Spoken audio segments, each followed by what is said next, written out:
Welcome back. You're watching the 3 defining A's of 2013, a brand equity special with me, Sonali Krishna.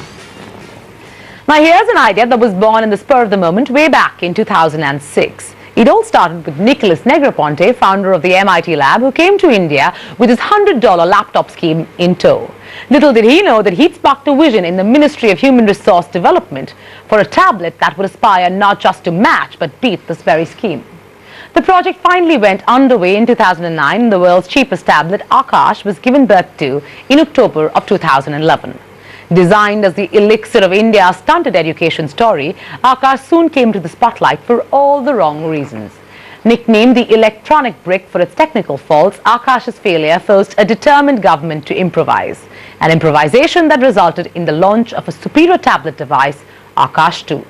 With tall ambitions of changing the educational landscape of India and reaching out to all of its 220 million students, Akash 2 is well on its way to becoming a brand to watch out for in 2013. If you're wondering how, well, Kushbu Patoria is here to tell you just that. This time round, the Indian government is fiercely determined towards making Akash a ground reality, something it failed to do when it launched Akash 1. The first phase of the rollout in January 2013 will see 100,000 units of Akash 2 that will be handed over to IIT Bombay, which will in turn distribute them to other engineering colleges and universities around the country. The government commitment is to get the larger number of tablets procured and deployed at 50% concession that everybody speaks of. All 1 lakh tablets are being paid for by the government and they have to be deployed in our project. But the next tranche which the government will procure, these will be procured from multiple vendors and these will be deployed. So government is committed to bring into the market in the educational segment at least 50 to 60 lakh tablets for the next one. The second and most crucial factor that will contribute to Akash's success is its compelling price point. Most technology experts believe that 2013 will be a landmark year for the tablet market, so much so that tablets will soon replace personal computers. The commercial version of Akash 2, the UB Slate 7 CI that will be available in local retail outlets, stands to gain from this trend given its disruptive price of Rs 4,300. December of 2012, more tablets than notebooks in India. By December of 2013, we'll probably have twice the number, if not 3 times the number of tablets than notebooks. And it's all going to be driven by devices, quality devices, where the pricing just keeps coming down.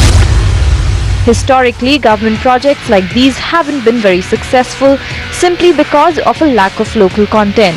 Akash 2 has taken care of that very well. With IIT Bombay at the helm of this project, a host of educational tools, applications and online lectures in regional languages have already been designed for the tablet.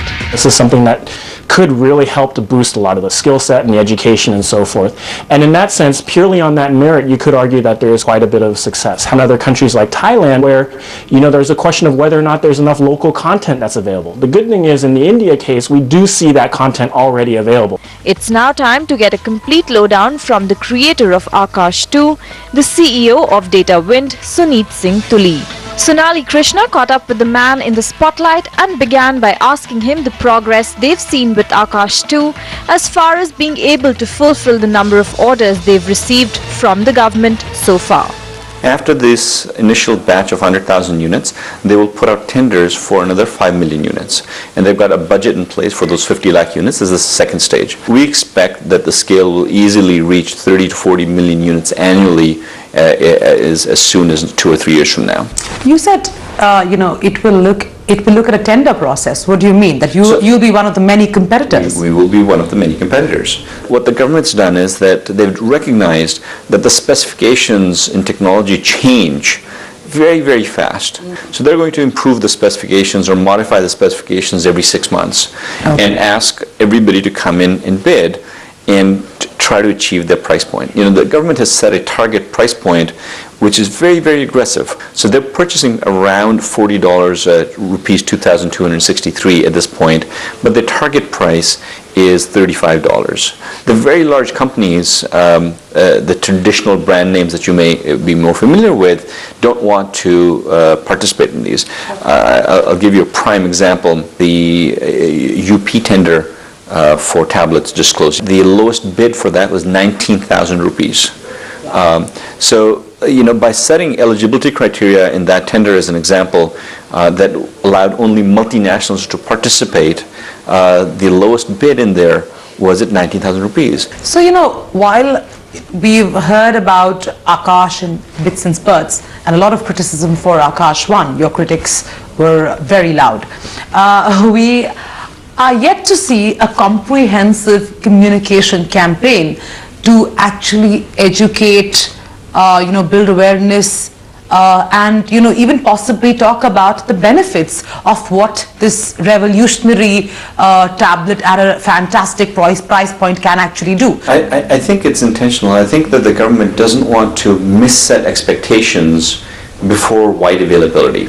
So remember the two products. One is the UV Slate series of devices, which is our commercial brand sold in the open markets. The second is Akash, what we deliver to the Indian government, and they brand as Akash and put out to students. But what's happened on the government side is that initially they're working with 100,000 units. The demand, as you can imagine, is significantly more than that. So to do broad campaigns when the supply is at the start is not going to be realistic. People that are not aware sometimes criticize this project for either lack of connectivity or lack of content. They don't realize there's a significant amount of content that has been created. So NMEICT, for example, put out a significant amount of free broadband into colleges and universities. So many hundreds and hundreds, maybe over 1,000 colleges and universities in India got equipped over the last 3 years with free broadband access. Sure. Then they spent a lot of time and effort and funding in creating ebooks. And they created tens of thousands of ebooks which are freely available for these students.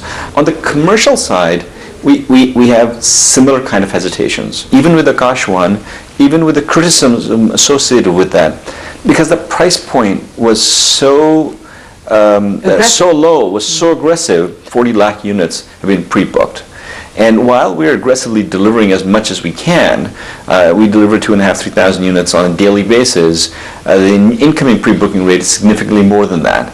Now, our expectation, based on our volumes, is that we will do between 2 to 3 million units in that period, commercially. There were a lot of accusations and allegations made that you've essentially picked up a Chinese kit and assembled it in India. I mean, is that actually true? And what was the problem the government had with you, and of course the several critics that you've cultivated over the last few years? The government's not had any problem with it. In fact, the government's not the one who said that they have an issue with where the product's made. Sure. Okay. Yes, to expedite the delivery of the product, we started collating kits in China, and then we did the final assembly here, and then we shipped those. Okay. Nothing wrong with that.